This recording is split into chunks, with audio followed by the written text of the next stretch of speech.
अध्याय 56 अराजकता धूल क्षेत्र 3 साल बाद। बूम। जिस भूमिगत गुफा में ये जियाओ खेती कर रहा था उसके अंदर एक जोरदार विस्फोट हुआ। तीव्र ऊर्जा का एक झोंका हर दिशा में बह गया, गुफा की दीवारों से टकराया और तेज आवाजें पैदा की।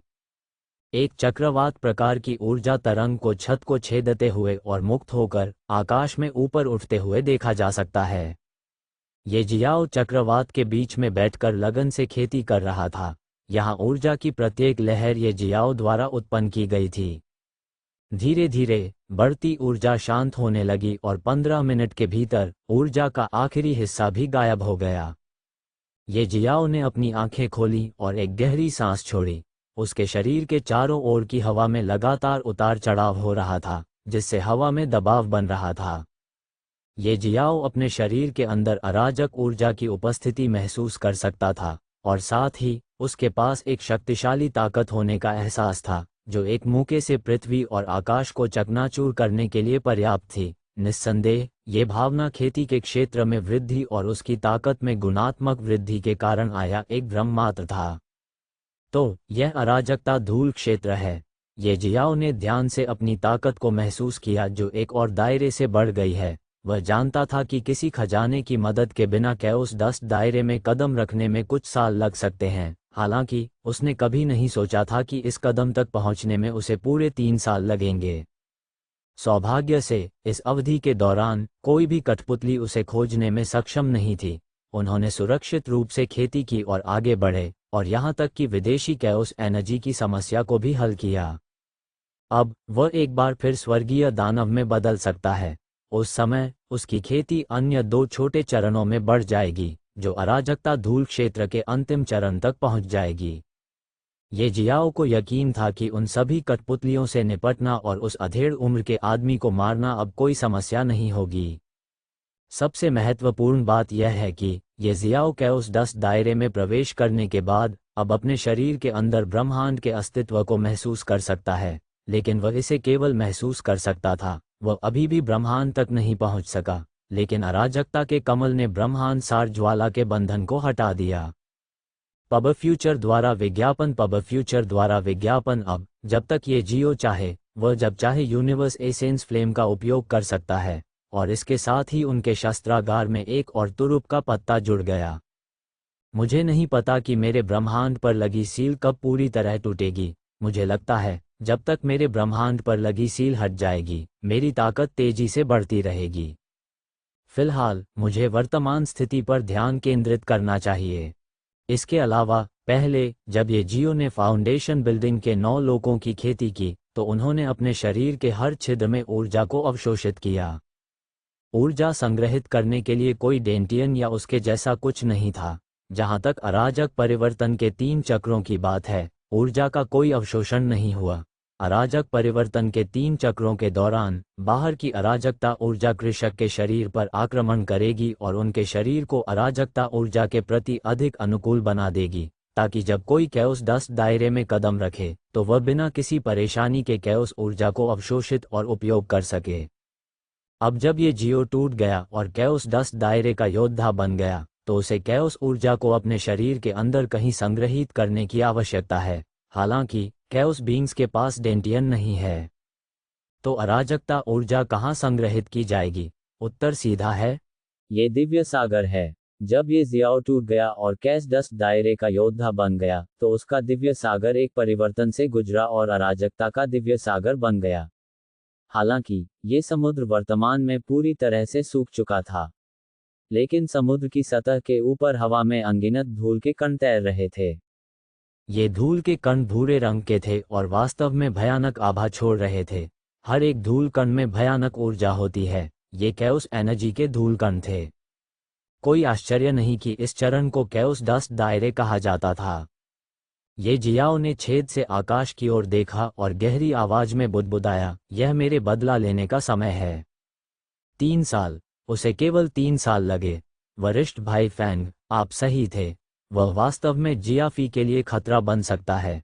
हालांकि यह अफसोस की बात है, हम उसे जियाफी के रास्ते में पत्थर बनने देने का जोखिम नहीं उठा सकते थे। चलो उससे छुटकारा पाएं। 300x25017291368117 पब फ्यूचर द्वारा विज्ञापन। जब यूहान ने ये जियो को जागते हुए देखा तो उसने अपना अंतिम निर्णय बताया। 3 साल पहले यू फेंग ने ये जियो से छुटकारा पाने का फैसला किया और उनके स्पष्टीकरण के साथ साथ जियाफी की उपस्थिति के बाद यूहान और यूरोंग सहमत हुए, लेकिन तुरंत कार्रवाई नहीं की। इसके बजाय उन्होंने इंतजार करना चुना। वे देखना चाहते थे कि ये जियाओ को तोड़ने और कैओस 10 दायरे के योद्धा बनने में कितना समय लगेगा। उनकी प्रारंभिक अपेक्षा 5 वर्ष थी। ये जियाओ के विपरीत वे कहीं अधिक अनुभवी थे और उन्होंने अनगिनत प्रतिभाओं को अराजकता में प्रकट होते देखा था। ये जियाओ के विचार इस प्रकार थे: कोई भी व्यक्ति अधिकतम 5 वर्षों में अराजक परिवर्तन के तीसरे चक्र से अराजकता धूल के दायरे तक पहुंच सकता है। हालांकि वह इस बात से पूरी तरह अनभिज्ञ था कि यदि किसी के पास 5 वर्ष का समय न्यूनतम आवश्यकता है, उन्हें बेहतर बनाने में मदद करने के लिए खजाना। लेकिन ये जियाओ के मामले में यह न्यूनतम आवश्यकता 2 साल कम हो गई, जिससे शीर्ष पर खड़े 3 लोगों को झटका लगा। यूहान और यूरोंग समझ गए कि उन्हें ये जियो से छुटकारा पाना होगा, अन्यथा ये जियो जियाफी के सामने सबसे बड़ा प्रतिद्वंद्वी होगा। यूरोंग ने इस समय कहा, आइए उसे मारे नहीं, कम से कम मैंने उसे सिखाने और प्रशिक्षित करने की कोशिश की। इसे उसके और मेरे बीच एक भाग्य माना जा सकता है। आइए उसके अराजकता दिव्य सागर को नष्ट करके उसकी खेती को पंगु बना दें। कैसे? इसके बारे में हो सकता है वह पहले से ही इतनी मजबूत बन गई हो कि एक सच्ची बात को पूरी तरह से भूल गई हो। किसी व्यक्ति की खेती को नष्ट करना उसे मारने से भी अधिक भयानक और यातनापूर्ण है, लेकिन उसके मन में वह कम से कम ये जियाओ की जान तो बख्श रही थी। ऐसा करके वह ये जियाओ पर बहुत बड़ा उपकार कर रही थी। यूहान और यू फेंग ने एक दूसरे को देखा और सिर हिलाया। उन्होंने कुछ नहीं कहा और बस यूरोंग से सहमत हो गए। आपने उसे जो मिशन दिया था उसे पूरा करने के बाद आइए हम उसके खिलाफ कार्रवाई करें। यूहान ने कुछ सोचा और बोला, ठीक है। यूरोंग ने सिर हिलाया। Boom, टकराना, boom. जंगल के अंदर लगातार धमाकों की आवाजें सुनाई दे रही थीं। अगर कोई यहाँ होता तो पूरी तबाही का मंजर देखकर हैरान रह जाता। पब फ्यूचर द्वारा विज्ञापन, हाँ, पूर्ण विनाश। ये जियाओ एक के बाद एक कई कठपुतलियों को नष्ट कर रहा था, वह भी स्वर्गीय दानव में परिवर्तित हुए बिना। उसकी आंखें हरी रोशनी से चमक रही थीं और वह हर कठपुतली पर उस स्थान पर हमला कर रहा था जहां दिव्य शिलालेख खुदे हुए हैं और उन्हें तुरंत मार रहा था। ये कठपुतलियां सचमुच अथक थीं। वे वास्तव में अभी भी जंगल में चारों ओर उसके निशान तलाश रहे थे। 3 साल हो गए लेकिन उन्होंने हार नहीं मानी। इस पूरे समय वे अपने स्वामी के आदेशों का पालन कर रहे थे। ये जियाओ को एकांत से बाहर आए 3 दिन हो चुके हैं। पूरे 3 दिनों तक ये जियाओ ने सभी मानव कठपुतलियों और पक्षी कठपुतलियों को नष्ट करने के अलावा कुछ नहीं किया। उन्होंने किसी को नहीं बख्शा। ऐसी सैकड़ों कठपुतलियां थीं और जिस बैच को ये जियो मार रहा था वह आखिरी समूह था। थोड़ी देर के बाद जब ये जियाओ ने बिना अधिक प्रयास के इन सभी कठपुतलियों को नष्ट कर दिया तो उसने एक गहरी सांस ली और उस मध्यम आयु वर्ग के व्यक्ति की तलाश करने के लिए तैयार हो गया जो ये जियो को पकड़कर उसे एक मानव कठपुतली में परिष्कृत करना चाहता था। यह अधेड़ उम्र का व्यक्ति ये जियाओ की पीड़ा के पीछे मुख्य दोषी था। जब तक वह इस आदमी को मार नहीं डालेगा उसे चैन नहीं मिलेगा। जैसे ही ये जियाओ मध्यम आयु वर्ग के व्यक्ति की तलाश करने की योजना बना रहा था, दूर से एक तेज दहाड़ सुनाई दी। तभी एक वाक्य सुनाई दिया, अरे कमीने, तुमने मेरी हजारों वर्षों की मेहनत को नष्ट करने का साहस किया, मैं तुम्हें व्यक्तिगत रूप से मार डालूंगा। और फिर ये जियाओ ने महसूस किया कि एक आश्चर्यजनक रूप से शक्तिशाली आभा बेहद तेज गति से उसकी ओर आ रही है, जिससे अराजक हवा के साथ मिश्रित एक लंबी ऊर्जा लहर पैदा हुई जो पीछे की ओर बह रही थी और अपने रास्ते में सभी चीजों को नष्ट कर रही थी। ये जियाओ को पता था कि मध्यम आयु वर्ग के व्यक्ति को पहले ही सूचित कर दिया गया था कि उसकी सभी कठपुतलियां नष्ट हो गई थीं और अब वह ये जियाओ को मारने के लिए यहां आ रहा था। आत्मा का विनाश। कुछ ही समय बाद जब ये जियाओ ने बिजली की गति से एक छोटे काले बिंदु को अपनी ओर आते देखा तो उसने 2 शब्द बुदबुदाए, ओह। एक दर्दनाक कराह सुनाई दी और अधेड़ उम्र के व्यक्ति का संतुलन बिगड़ गया। उसकी आत्मा में अत्यधिक दर्द के कारण ऐसा महसूस हो रहा था मानो एक साथ हजारों जहरीली चींटियों ने काट लिया हो। अधेड़ उम्र के व्यक्ति ने दर्द से कराहते हुए अपना सिर कसकर पकड़ लिया। चूंकि उसका संतुलन बिगड़ गया था, इसलिए उतरने के बजाय उसने गोली मार दी और सीधे जमीन पर गिर गया, जिससे एक गहरा गड्ढा बन जाने से जोर से धमाके की आवाज आई। हालांकि आखिरकार वह मध्यम आयु वर्ग का व्यक्ति एक late stage chaos spirit realm योद्धा था। ये जियाओ को पता था कि यह अधेड़ उम्र के आदमी को नहीं मारेगा, क्योंकि ये जियो कैओस 10 दायरे को तोड़ चुका है। उसकी आत्मिक शक्ति भी बढ़ गई है और उसकी आत्मा मजबूत हो गई है। यही कारण है कि इस बार उसकी आत्मा को नष्ट करने की क्षमता का प्रभाव मध्यम आयु वर्ग के व्यक्ति पर इतना अधिक था। लेकिन अंत में यह अभी भी अधेड़ उम्र के व्यक्ति को मारने के लिए पर्याप्त नहीं था। अध्याय 57 बच गया। अधेड़ उम्र का आदमी खड़ा हुआ और ये जियाओ को गहराई से देखने से पहले कुछ बार खांसा। ये पहली बार था जब उसने वास्तव में ये जियाओ को उत्सुकता से देखा। इसकी मदद नहीं की जा सकती थी। आखिरकार उनके जैसा लेट स्टेज कैओस स्पिरिट दायरे का योद्धा प्रारंभिक स्टेज कैओस 10 दायरे के योद्धा से पीड़ित था। आप कौन हैं? अधेड़ उम्र का आदमी अब ये जियाओ के बारे में जानना चाहता था। ये संपूर्ण स्थान उसका अधिकार क्षेत्र था। दैवीय शिलालेखों की मदद से उन्होंने पहले ही 4 दिशाओं को जोड़ने वाली एक अभेद्य दीवार बना ली थी, जो हजारों मील के दायरे को कवर करती थी। उसकी अनुमति के बिना तरल की एक बूंद भी इस जगह में प्रवेश नहीं कर सकती थी। लेकिन ये जियाओ न केवल उसके डोमेन में प्रवेश कर गया, बल्कि 3 साल से अधिक समय तक यहाँ रहा। उसी समय एलेक्स ने उन सभी मानव कठपुतलियों को नष्ट कर दिया जिन्हें उसने वर्षों से दर्दनाक रूप से बनाया था। साथ ही उसने खून के प्यासे बैट किंग को मुक्त करके उसकी हजारों वर्षों की कड़ी मेहनत को भी नष्ट कर दिया, जिसके परिणामस्वरूप बैट किंग भाग गया। यदि ये जियाओ नहीं होता तो अधिकतम अगले 10 वर्षों में उसकी योजना सफल हो जाती।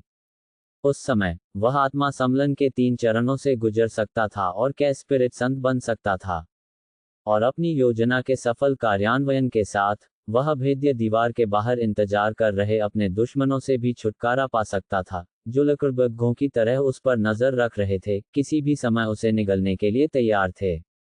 लेकिन ये जियाओ ने सब कुछ नष्ट कर दिया। वह ये जियाओ से नफरत कैसे नहीं कर सकता था?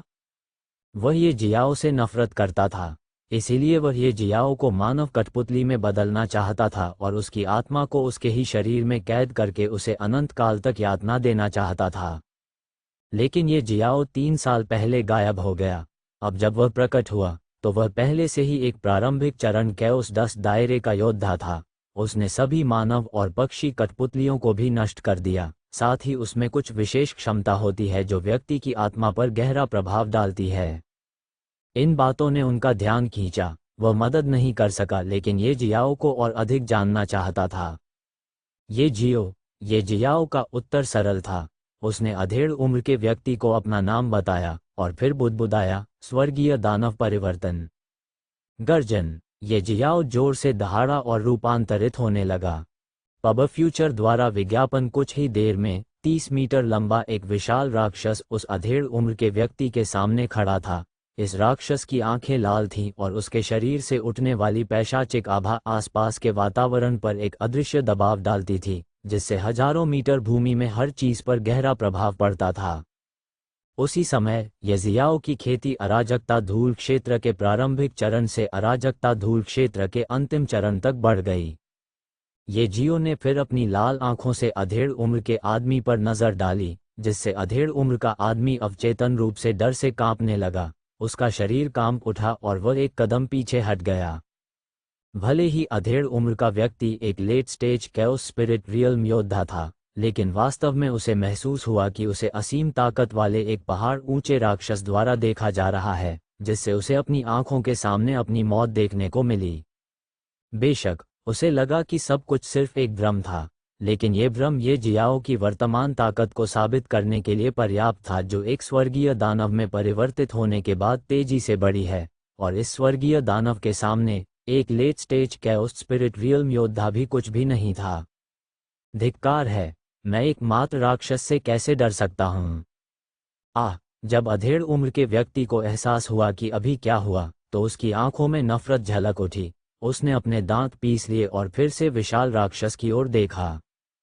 अब उसकी नज़र में ये जियाओ शुरू से ही इंसान नहीं था, वह सदैव एक राक्षस था। बात बस इतनी सी है कि वह 3 साल तक इंसान का भेष बनाकर उसे बेवकूफ़ बनाता रहा। जब अधेड़ उम्र के आदमी ने ऐसा सोचा, वह जोर से दहाड़ने से खुद को नहीं रोक सका। उसी समय उसने ये जियाओ को तुरंत मारने के इरादे से ये जियो पर हमला कर दिया। लेकिन ये जियाओ को मारना इतना आसान कैसे हो सकता है, मुख्यतः जब ये जियो एक स्वर्गीय दानव के रूप में है। ये जियाओ ने मुक्का मारा और अधेड़ उम्र के आदमी के मुक्के से टकराया।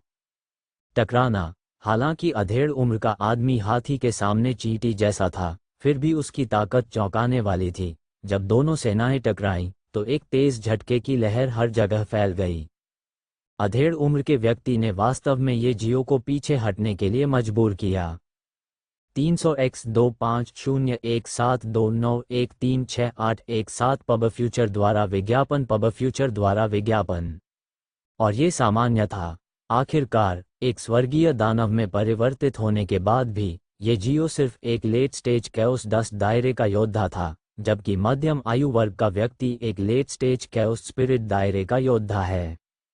ये जियाओ के लिए अज्ञात, अगर यह कोई अन्य late stage chaos spirit realm योद्धा होता तो उसे इस मुक्के से उड़ा दिया जाता। मध्यम आयु वर्ग के व्यक्ति का मुक्का उसी क्षेत्र के अन्य योद्धाओं की तुलना में कमजोर था, क्योंकि वह शुद्ध योद्धा नहीं था, वह एक दिव्य शिलालेख स्वामी था। एक दिव्य शिलालेख स्वामी के रूप में मध्यम आयु वर्ग के व्यक्ति की ताकत दिव्य शिलालेखों में निहित है, युद्ध में नहीं। मध्यम आयु वर्ग के व्यक्ति से लड़ने से पहले ये जियाओ ने पहले ही उसकी सभी कठपुतलियों को नष्ट कर दिया था। इस प्रकार मध्यम आयु वर्ग का व्यक्ति ये जियो के सामने असहाय हो गया था। यदि वह दिव्य शिलालेखों के साथ ये जियो के खिलाफ लड़ना चाहता था, तो उसे शिलालेखों को उकेरने के लिए कुछ समय चाहिए था। लेकिन अब जब दोनों के बीच लड़ाई शुरू हो चुकी है, तो उसके पास दिव्य शिलालेखों को उकेरने का समय नहीं है। मैंने गलत गणना की। अधेड़ उम्र के व्यक्ति को जल्द ही समझ आ गया कि गुस्से में आकर ये जियो के खिलाफ जल्दबाजी में कार्रवाई करना गलत था। उन्हें वहीं रुकना चाहिए था और पूरी तरह तैयार होने के बाद ही कार्रवाई करनी चाहिए थी। ये जियाओ को भी एहसास हुआ कि मध्यम आयु वर्ग का आदमी मजबूत है। अगर वो अधेड़ उम्र के आदमी को मारना चाहता है तो एक ही रास्ता है, आत्मा का विनाश। ये जियाओ ने एक बार फिर से आत्मा पर हमला किया, जिससे मध्यम आयु वर्ग के व्यक्ति की पहले से ही घायल आत्मा घायल हो गई। अधेड़ उम्र का व्यक्ति दर्द से चिल्लाने लगा और थोड़े समय के लिए लड़ने की क्षमता खो बैठा। वह अपना सिर पकड़कर बैठ गया और एक अमानवीय दर्द सहने की कोशिश करने लगा। ये जियो ने इस मौके का फायदा उठाया और मुक्का मारा, विश्व विनाशक मुट्ठी। ये जियाओ की विशाल दाहिनी मुट्ठी के आसपास हवा में एक चौंकाने वाला उतार चढ़ाव उठा। तापमान बढ़ गया क्योंकि विनाश की आभा हर जगह बहने लगी जो मुट्ठी से उत्पन्न हुई थी। टकराना, ये जियाओ ने अधेड़ उम्र के व्यक्ति के शरीर पर अपनी मुट्ठी मारी। क्योंकि उसकी मुट्ठी बहुत बड़ी थी, उसने अधेड़ उम्र के आदमी को पूरी तरह छुपा लिया। एक गड्ढा बन गया। जब ये जियाओ ने अपना हाथ पीछे खींचा, तो उसने देखा कि अधेड़ उम्र का आदमी गड्ढे में पड़ा हुआ था और अनियमित रूप से सांस ले रहा था। एक ओर उसकी आत्मा गहरी घायल हो गई थी और दूसरी ओर ये जियाओ का शक्तिशाली हमला उसके शरीर पर हुआ। इसने तुरंत ही अधेड़ उम्र के व्यक्ति की आधी जान ले ली। ये जियाओ यहीं नहीं रुका। वह जानता था कि वह अधेड़ उम्र के व्यक्ति को ठीक नहीं होने दे सकता। एक सेकंड भी बर्बाद किए बिना उसने फिर से एक और आत्मा विनाश क्षमता लॉन्च की, जिससे मध्यम आयु वर्ग के व्यक्ति को फिर से भारी आत्मा की चोट का सामना करना पड़ा। अधेड़ उम्र का आदमी जोर से चिल्लाया और तुरंत बेहोश हो गया। वध रसातल पंजा, ये जियाओ ने एक और हमला किया। इस बार उन्होंने स्लॉटरिंग एबिस क्लॉ को अंजाम दिया। उसने एक जानवर की तरह उस अधेड़ उम्र के आदमी पर पंजे मारे, जिसके पास ये जियाओ का विरोध करने की बिल्कुल भी ताकत नहीं थी। और बस इतना ही था। मरने से पहले अधेड़ उम्र के व्यक्ति ने अपनी आखिरी सांस और आवाज छोड़ी। उनका शरीर 3 हिस्सों में बंट गया था। उसके शरीर के 3 हिस्सों पर लगे घावों से कोई भी बता सकता था कि यह किसी विशाल जानवर के कारण हुआ है। हालांकि वास्तविकता अलग थी। वैसे भी जैसे ही मध्यम आयु वर्ग के व्यक्ति की मृत्यु हुई, जैसे कि ये जियो ने अपना मिशन पूरा कर लिया, उसके आसपास का स्थान स्थानिक बल के साथ उतार चढ़ाव शुरू हो गया। उतार चढ़ाव लगातार बढ़ता गया और जल्द ही ये जियाओ की आकृति को पूरी तरह से निगल लिया। जब उतार चढ़ाव शांत हुआ तो ये जियाओ ने खुद को उसी कमरे में 2 पत्थर की पट्टियों के साथ खड़ा पाया। हालांकि पिछली बार के विपरीत यहाँ उनके अलावा कोई नहीं था। मैं बच गया। ये जियाओ ने गहरी सांस ली और बुदबुदाया। उन्होंने अपना मिशन पूरा किया और यहाँ तक कि उसकी ताकत अगले दायरे तक बढ़ गई। ये कहा जा सकता है कि इस मिशन के दौरान उनकी यात्रा बेकार नहीं थी। 3 वर्ष की इस अवधि में उन्हें बहुत लाभ हुआ। जैसे ही ये जियो मन ही मन मुस्कुरा रहा था, यूरोंग अचानक उसके सामने आ गया। वो अब भी पहले की तरह ही भयंकर और राक्षसी लग रही थी। उसकी लाल आंखें शीतलता से भरी थीं। जब यूरोंग सामने आया तो ये जियो मुस्कुराए और बोले, मैंने मिशन पूरा कर लिया, मैं बच गया।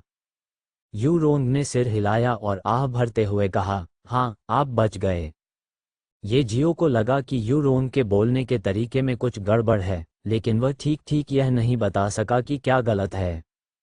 उसने कुछ कहने के लिए अपना मुंह खोला, लेकिन अचानक उसने पाया कि वह बोल नहीं सकता, वह बिल्कुल भी हिल नहीं सकता।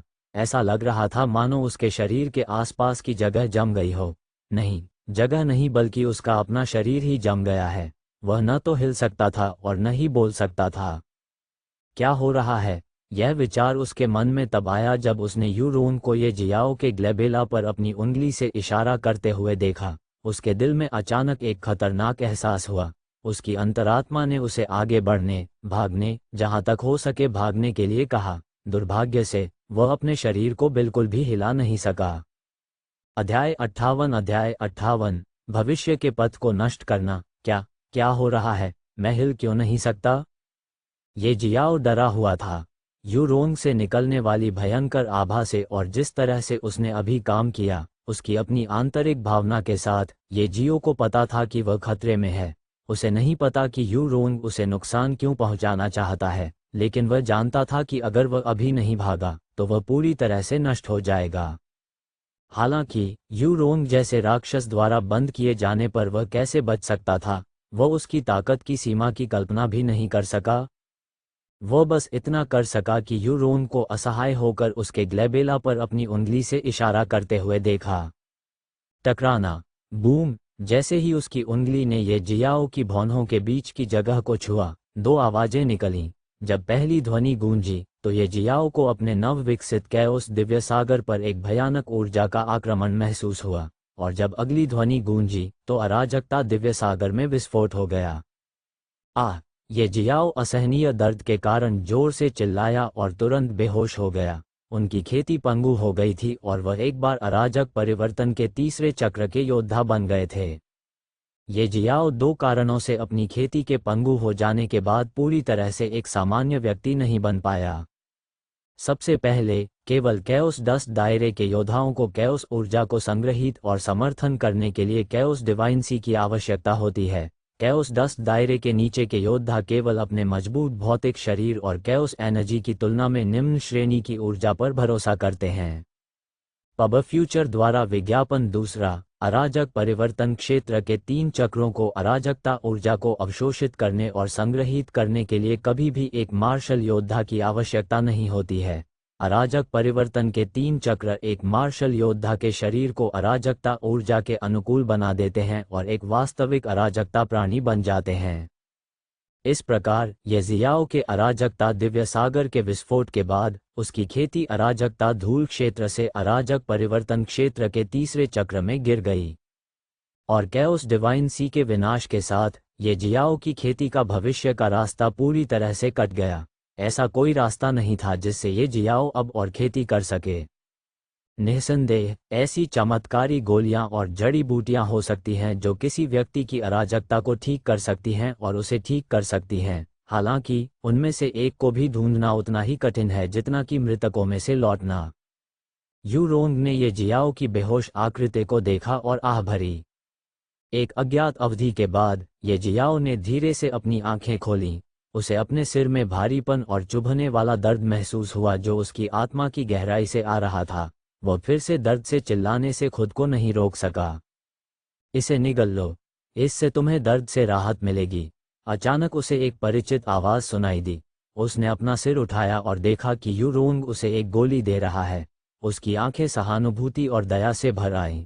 उसकी अभिव्यक्ति से ये जियाओ को अचानक वह समय याद आ गया जब वह अभी भी स्रोत ब्रह्मांड स्वर्ग में था और अभी तक साधना के मार्ग पर कदम नहीं रखा था। वह भीख मांगकर खाना खाता था। उस वक्त उन्होंने कई लोगों की आंखों में इस तरह के भाव देखे थे। ये जियाओ की आंखों में नफरत की झलक चमक उठी। उसने दांत भींचे, दर्द सहा और केवल एक शब्द पूछा, क्यों? उनका प्रश्न स्पष्ट था। वह जानना चाहता था कि यू रोंग ने उसके कैओस दिव्य सागर को क्यों नष्ट कर दिया। उसने उसकी भविष्य की साधना का रास्ता क्यों बंद कर दिया।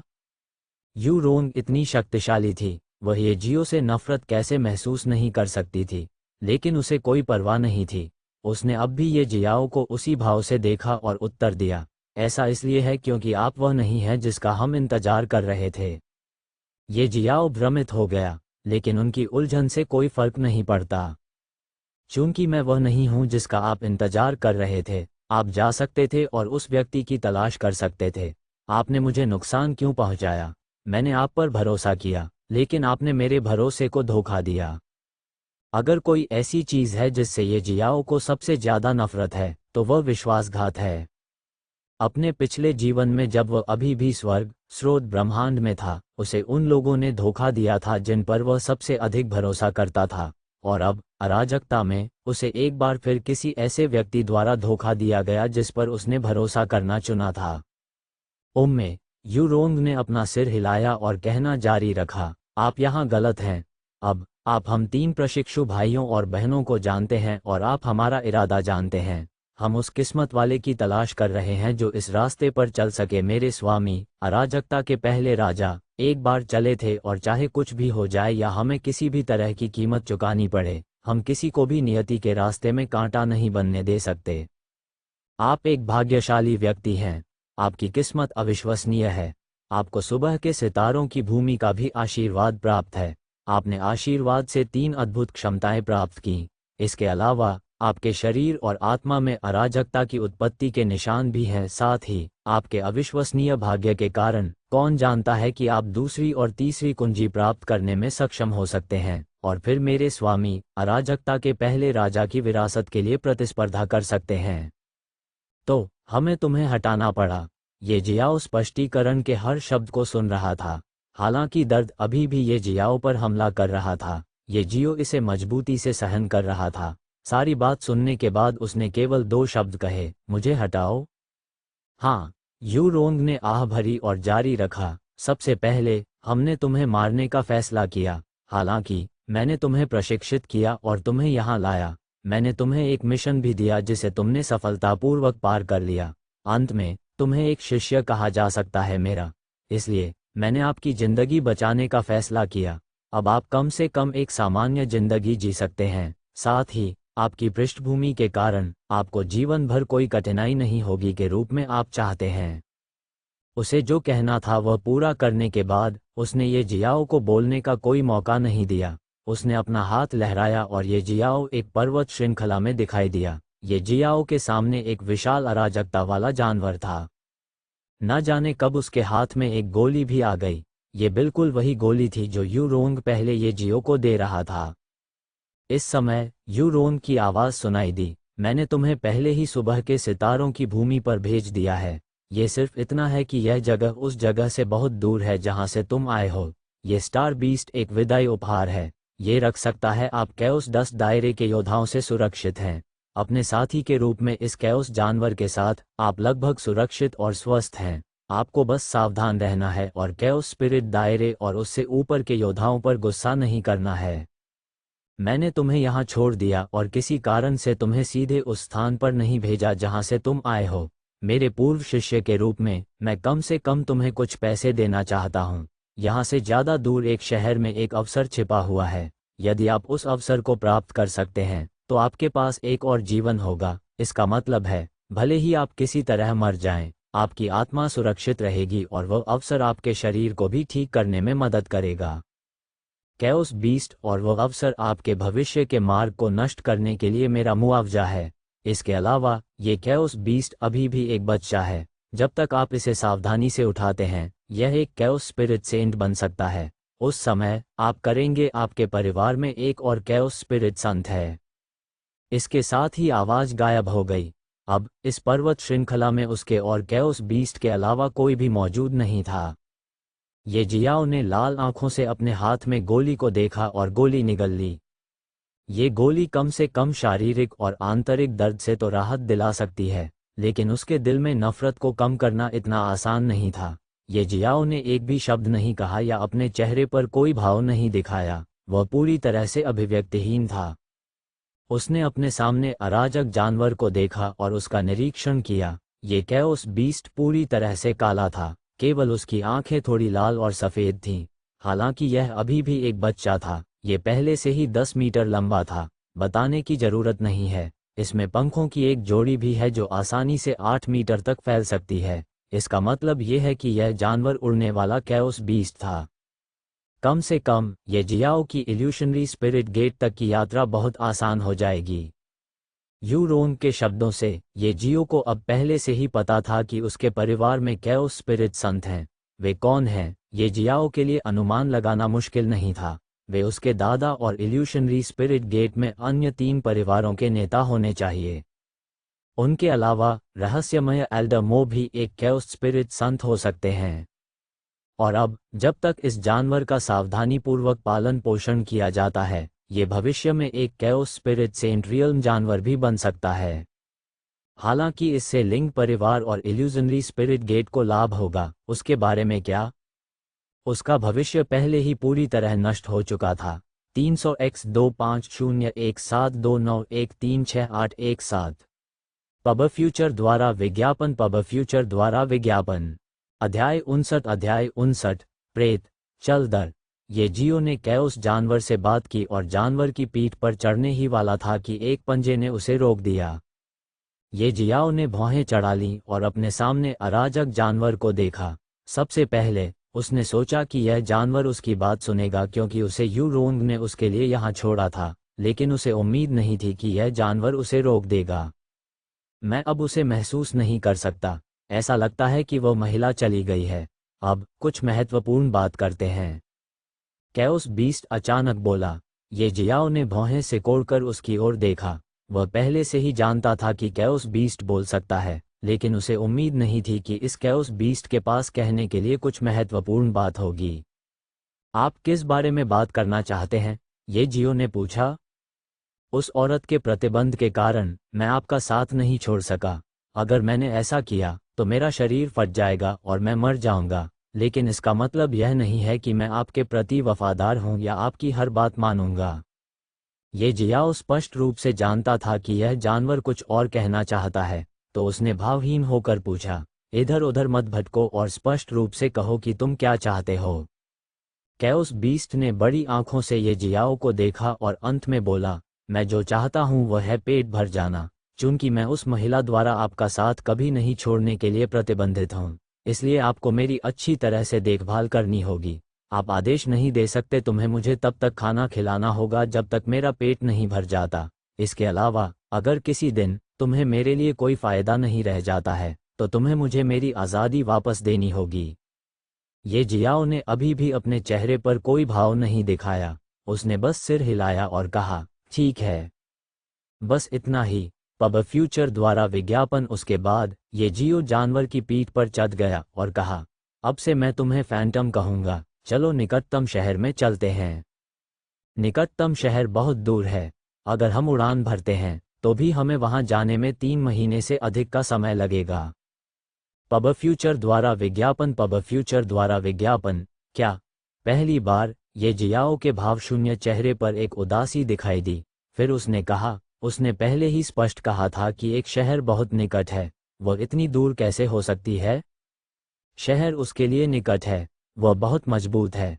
उसने अपने हाथ के एक झटके से मुझे हरा दिया। उसके जैसे मजबूत व्यक्ति के लिए बेशक वह शहर निकट है, लेकिन हमारे लिए वह बहुत दूर है। जब ये जियाओ ने इसके बारे में सोचा तो फैंटम सही लगा। आखिर कौन जानता है कि कहां से, लेकिन यू रोंग अपने हाथ के झटके से उसे सुबह के सितारों की भूमि पर लाने में सक्षम थी। इससे ही पता चलता है कि वह कितनी ताकतवर है। उनके लिए 1 सेकंड में लाखों मील की यात्रा करना कोई समस्या नहीं है। 3 महीने, क्या तुम तेज नहीं हो सकते? फैंटम ने उत्तर दिया, हम एक उड़ने वाला जहाज ले सकते हैं। मैं एक व्यक्ति को जानता हूँ। उस व्यक्ति ने मुझे तब बचाया जब मैं एक अंडे से बाहर निकला था। यदि वह नहीं होता तो मैं मर गया होता। वह बहुत दूर नहीं अकेला रहता है, चलो चलें। फैंटम ये जियाओ को कुछ ही दूर एक जगह पर ले आया। वह एक सुनसान जगह थी। सूखे बांस और लंबी घास से बनी एक छोटी सी झोपड़ी दिख रही थी। फैंगदा, प्रेत ने आवाज दी और कुछ ही देर में झोपड़ी का दरवाजा खुल गया। एक आदमी झोपड़ी से बाहर आया और उत्साह से बोला, छोटे काले, तुम यहाँ हो। मैंने तुमसे कई बार कहा कि मुझे लिटिल ब्लैक मत कहा करो। ऐसा लग रहा था कि फैंगदा द्वारा उसे लिटिल ब्लैक कहकर बुलाए जाने से फैंटम अप्रसन्न हो गया था। उन्होंने कहा, मेरा अब एक नाम है, मुझे फैंटम कहो। साथ ही हमें आपके फ्लाइंग शिप की भी जरूरत है। मेरा उड़ता हुआ जहाज। फैंगदा आश्चर्यचकित लग रहे थे। फिर उसने ये जियाओ को फैंटम की पीठ पर बैठे देखा और स्तब्ध भाव प्रकट किया। फिर उसने कहा, और वह है? फैंटम ने बहुत जल्दी ये जियो को फैंगदा से मिलवाया। साथ ही उसने फैंगदा को बताया कि कैसे उसे एक शैतान महिला ने पकड़ लिया था और ये जियाओ की सेवा करने के लिए मजबूर किया था। जब फैंगदा को ये पता चला तो उन्हें तुरंत गुस्सा आया, लेकिन वह कुछ नहीं कर सके। प्रतिबंध के कारण अगर उसने ये जियो को मार डाला तो फैंटम भी मर जाएगा। आखिरकार फैंगदा फ्लाइंग शिप उधार देने के लिए सहमत हो गया, लेकिन उसने एक शर्त रखी कि वह ये जियो और फैंटम के साथ भी जाएगा। 300x25017291368117 पब फ्यूचर द्वारा विज्ञापन। पब फ्यूचर द्वारा विज्ञापन। ये जियाओ को कोई समस्या नहीं थी और इसलिए बहुत जल्द एक उड़ता हुआ जहाज हवा में उड़ गया और एक निश्चित दिशा की ओर चला गया। उड़ता हुआ जहाज धीरे धीरे उड़ा। फ्लाइंग शिप में ये जियाओ ने बाहर की जमीन को देखा और महसूस किया कि आसपास का माहौल वैसा ही सुनसान लग रहा था। फैंगदा, सुबह के सितारों की भूमि कितनी बड़ी है? ये जियाओ ने कुछ सोचा और पूछा। फैंगदा ने अपना सिर हिलाया और कहा, मैं सुबह के सितारों की भूमि से नहीं हूँ, इसलिए मुझे नहीं पता कि यह कितना बड़ा है। मैं कुछ साल पहले अपने दादाजी के साथ इस भूमि पर आया था, लेकिन वह अचानक कहीं गायब हो गए। तब से मैं अकेला था। फिर अराजकता कितनी बड़ी है? ये जियाओ ने अपना प्रश्न बदल दिया। अराजकता बहुत बड़ी है। भले ही मैं अपने दादाजी के साथ कई वर्षों तक अराजकता में घूमता रहा हूं, लेकिन मैंने अराजकता का 1% भी कवर नहीं किया है। फिर क्या आप अराजकता की स्थिति के बारे में जानते हैं? उदाहरण के लिए, वहां कौन से गुट हैं? स्थिति। फैंगदा थोड़ा शर्मिंदा हुए और अपना सिर हिलाते हुए कहा, दरअसल मैं अराजकता के बारे में ज्यादा नहीं जानता, लेकिन मैं एक छिपी हुई खबर जानता हूं जो बहुत कम लोग जानते हैं। एक छुपी खबर? हाँ, एक छिपी हुई खबर। भूमि और निषिद्ध भूमि के अलावा अराजकता में 7 पवित्र भूमि हैं। यह अफवाह है कि ये 7 पवित्र भूमि पूरे अराजकता में वितरित हैं। 7 पवित्र भूमि। ये जियाओ पहली बार पवित्र भूमि के बारे में सुन रहा था। उसने पहले कभी उनके बारे में नहीं सुना था। उन्होंने पूछा, ये 7 पवित्र भूमियां कहाँ हैं? ओह, ठीक है, मैंने केवल अपने दादाजी से सुना है कि अराजकता में 7 पवित्र भूमियां हैं। जहां तक वे हैं, मैं भी नहीं जानता। मैं और मेरे दादाजी कई वर्षों से 7 पवित्र भूमियों की तलाश कर रहे थे। वास्तव में मेरे दादाजी मेरे जन्म से पहले से ही अनगिनत वर्षों से 7 पवित्र भूमि की तलाश कर रहे थे, लेकिन कोई नतीजा नहीं निकला। ये जियाओ को अपने प्रश्न के बदले में कुछ नहीं मिला और उसके चेहरे पर निराशा की झलक दिखाई दी। पब फ्यूचर द्वारा विज्ञापन। पब फ्यूचर द्वारा विज्ञापन। उड़ता हुआ जहाज लगातार 7 दिनों तक आकाश में उड़ता रहा, लेकिन अन्य योद्धाओं की तो बात ही छोड़िए, उसे किसी अराजक जानवर का भी सामना नहीं करना पड़ा। ये हर जगह एक निर्जन भूमि थी, बिल्कुल असीमित। बूम! अचानक दूर से एक जोरदार विस्फोट की आवाज आई। अराजक आभा भी लगातार मंथन कर रही थी, मानो लोग हिंसक रूप से लड़ रहे हों। कोई लड़ रहा है। ये जियाओ का दिल तेजी से धड़कने लगा। आखिरकार 7 दिनों के बाद उसका किसी से सामना हुआ। चलो चलें और करीब से देखें, ये जियाओ ने कहा। फैंगदा ने तुरंत अपनी चाल चली और फ्लाइंग शिप को युद्ध के उतार चढ़ाव के स्रोत की ओर उड़ान भरने के लिए प्रेरित किया। दूर काले कपड़ों में दो आदमी एक हटे कट्टे आदमी को घेरे हुए थे। दोनों पार्टियों ने हर तरह के हथकंडे अपनाए। या तो एक हिंसक ब्लेड की रोशनी अराजक आभा को चीर देगी, एक अराजक लहर का उत्सर्जन करेगी जो सब कुछ मिटा देगी, या एक मुक्का एक भयानक भंवर का निर्माण करेगा। फैंगडा और फैंटम की तुलना में ये लोग अनगिनत गुना ताकतवर थे। रेन शेंग, इसे सौंप दो और शायद हम तुम्हारी जान बख्श देंगे। किसी भी स्थिति में हमारा लक्ष्य क्यूई परिवार है। तुम सिर्फ क्यूई परिवार के सेवक हो। तुम्हें क्यूई परिवार के लिए अपना जीवन बलिदान करने की आवश्यकता क्यों है? मैं आपको बता दूं, क्यूई परिवार के दिन अब गिने चुने रह गए हैं। आप कम से कम एक प्रतिष्ठित कैओस डस्ट दायरे के योद्धा हैं। आपको क्यूई परिवार के साथ क्यों मरना चाहिए? ये देखते हुए कि वे रेन शेन को जल्द ही नहीं हरा सकते, काले कपड़े पहने दो लोगों ने उसे मनाने की कोशिश की। हे, आप दोनों लिन परिवार से हैं, ठीक है। ऐसा मत सोचिए कि मैं नहीं जानता, क्योंकि आपने अपनी आभा छुपा ली है। जिस ब्लेड तकनीक का आपने उपयोग किया है, उसने आपको लंबे समय तक धोखा दिया है। तब लेडी क्यूई ने मुझे बचाया था। तब से मैंने 1000 साल तक लेडी क्यूई की रक्षा करने का वादा किया है। मैं अपने वचन से पीछे नहीं हटूंगा। लेडी क्यूई ने व्यक्तिगत रूप से मुझे ये खजाना दिया है। यदि आप इसे चाहते हैं तो आपको इसे मेरे मृत शरीर पर लेना होगा। काले कपड़े पहने दो व्यक्तियों ने भौहें चढ़ा लीं। इस किनशेंग से निपटना वाकई मुश्किल था। क्यूई परिवार वास्तव में भाग्यशाली था कि वह अपने पतन के समय में इतने शक्तिशाली नौकर को भर्ती करने में सक्षम हो सका। यदि रेन शेंग नहीं होता तो क्यूई परिवार शायद बहुत पहले ही नष्ट हो गया होता। हालांकि रेन शेंग से निपटना चाहे कितना भी कठिन क्यों न हो, वह केवल एक ही आदमी था। रेन शेंग, हम आपका कुछ नहीं कर सकते, लेकिन हम आपको रोक सकते हैं। अगर यह जारी रहा तो क्यूई परिवार लंबे समय तक नष्ट हो जाएगा और आपकी लेडी क्यूई लंबे समय तक मर जाएगी। आइए देखें कि आप कैसे हैं, तो फिर अपना वादा निभा सकते हैं। रेन शेंग का दिल पसीज गया। दरअसल वह अकेला था। वह काले कपड़ों में दो लोगों से घिरा हुआ था और बिल्कुल भी नहीं निकल सका। क्यूई परिवार खतरे में था और वह कुछ नहीं कर सकता था। C60 black gold city. आप क्यूई परिवार को नष्ट कर सकते हैं, लेकिन अगर लेडी क्यूई मर जाती है तो मैं ये सुनिश्चित करूंगा कि आपके लिन परिवार को कभी भी शांति का दिन न मिले। रेन शेन की आवाज़ बर्फ की तरह ठंडी थी, जिससे काले कपड़े पहने दो लोगों के दिल धड़कने लगे। हुश! इसी समय एक उड़ता हुआ जहाज अचानक दूर से उड़कर आया। दोनों व्यक्तियों ने भौहें सिकोड़ी और उड़ते हुए जहाज की ओर देखा। उनमें से एक बोला, हमारे सुदृढ़ीकरण। नहीं, ऐसा नहीं लगता। हमारे लिन परिवार के फ्लाइंग शिप पर प्रतीक चिन्ह होना चाहिए। यह कोई ऐसा व्यक्ति होना चाहिए जो हंगामा सुनकर यहाँ आया हो। अगर ऐसा है तो हमें जल्दी करना चाहिए और चले जाना चाहिए। इस किसान को नाराज मत करो और शांत मत रहो। हमें बस अपना काम करना है और चले जाना है। उड़ते हुए जहाज को उड़ते हुए देखकर काले कपड़े पहने दो व्यक्ति झट से उससे बच गए। हालांकि जब रेन शेंग ने उड़ते हुए जहाज को देखा तो उसकी नज़र थोड़ी ठंडी हो गई। फिर जैसे कि उसने अपना मन बना लिया हो, उसकी आकृति तुरंत प्रकाश की धारा में बदल गई और उड़ते हुए जहाज की ओर बढ़ गई।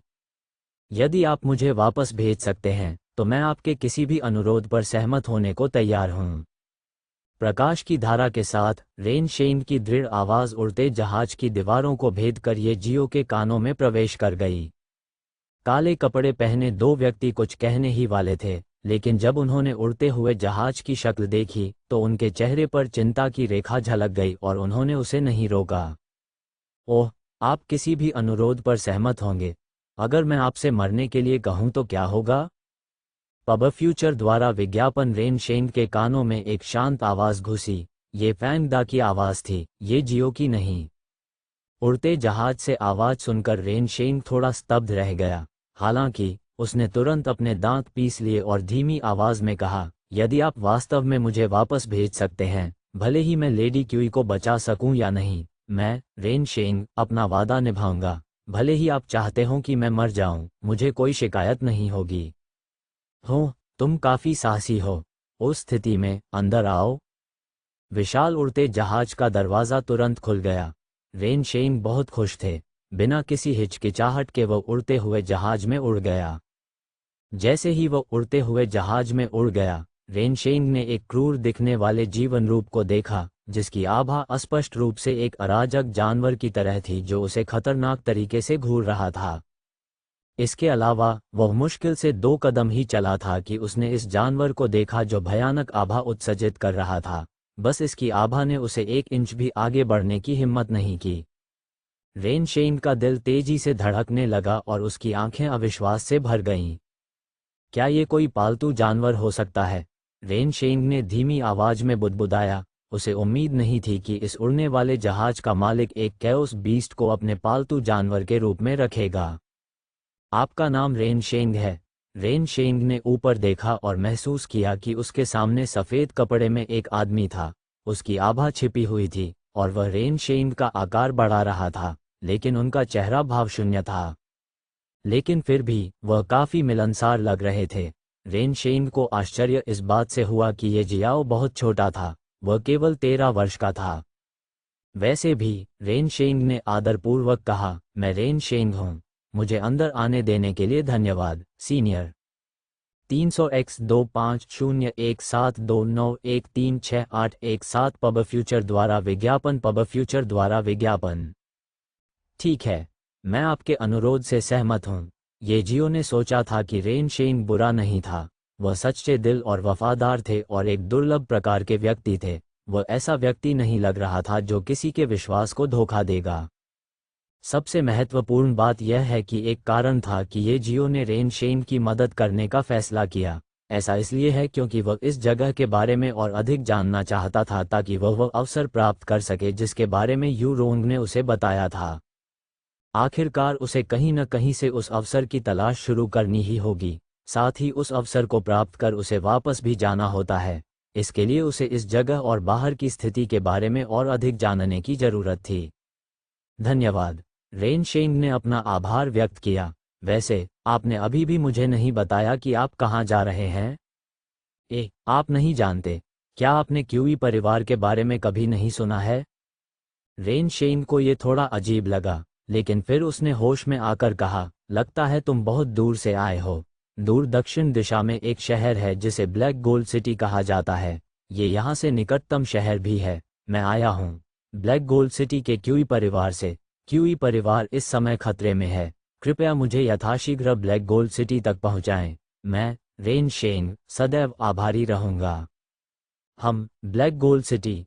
चिंता मत करो, यह उड़ने वाला जहाज बहुत तेज है। यह आपके मामलों में देरी नहीं करेगा। ये जियाओ की अभिव्यक्ति बहुत शांत थी, लेकिन वह अपने दिल में उत्साहित था। आखिरकार उसे उस शहर का नाम तो पता चल ही गया।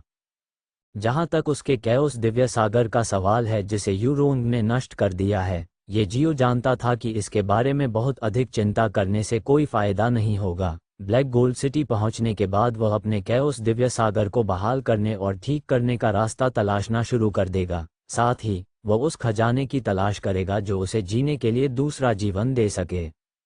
अब जब उसे अंततः शहर का नाम मिल गया, तो उसने तुरंत उड़ने वाले जहाज को सक्रिय कर दिया और ब्लैक गोल्ड सिटी की ओर भागने के लिए तैयार हो गया। इस समय उड़ते जहाज के बाहर लिन परिवार के काले कपड़े पहने 2 लोगों ने रेनशेंग को उड़ते हुए जहाज में उड़ते देखा। उनकी आंखें हल्की सी घूम गईं और उन्हें अस्पष्ट सा एहसास हुआ कि कुछ गड़बड़ है। यदि उड़ते हुए जहाज के अंदर का किसान रेनशेंग की मदद करने के लिए सहमत हो गया, तो उन्हें क्या करना चाहिए?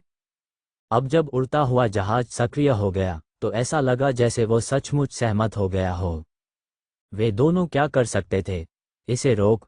क्या मजाक! वे मात्र कैओस 10 दायरे के योद्धा हैं। क्या होगा यदि उड़ते जहाज के अंदर कैओस स्पिरिट दायरे के योद्धा या उससे भी मजबूत विशेषज्ञ छिपे हों? अगर उन्होंने उन्हें भड़काने की हिम्मत की तो बाद में उनकी हड्डियां भी किसी को नहीं मिलेंगी। यहाँ तक कि उनके लिन परिवार के पूर्वज भी ऐसे व्यक्ति को हल्के में अपमानित करने की हिम्मत नहीं करेंगे। इसलिए वे केवल असहाय होकर देख सकते थे क्योंकि उड़ता हुआ जहाज तेजी से ब्लैक गोल्ड सिटी की ओर उड़ रहा था और उसे रोकने की बिल्कुल भी हिम्मत नहीं कर रहे थे। ऐसा लगता है कि वह कृषक क्यूई परिवार की मदद करने के लिए सहमत नहीं हुआ है। वह सिर्फ रेनशेंग से प्रभावित है और उसे क्यूई परिवार में लौटने में मदद कर रहा है। यह सही है।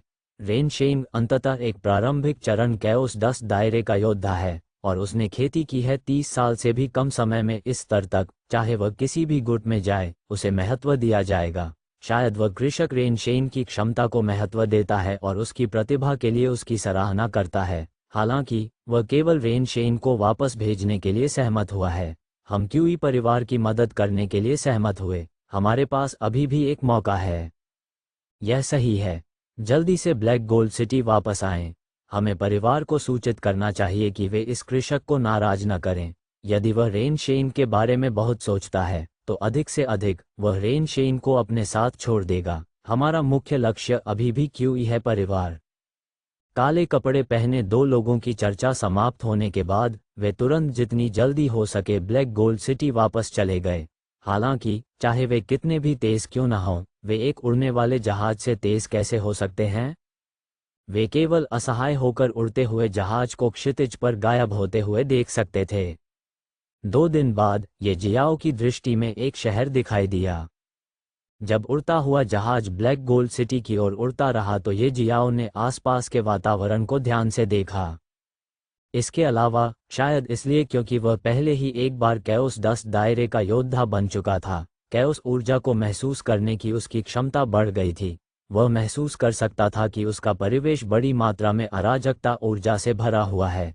कैओस ऊर्जा से पोषित अनगिनत जीवित प्राणी, यहाँ तक कि नश्वर लोग भी आमतौर पर स्रोत ब्रह्मांड में जीवित प्राणियों की तुलना में बहुत अधिक मजबूत थे। ब्लैक गोल्ड सिटी बस आगे है। रेन शेंग ने नीचे शहर को गौर से देखा, थोड़ा चिंतित लग रहा था।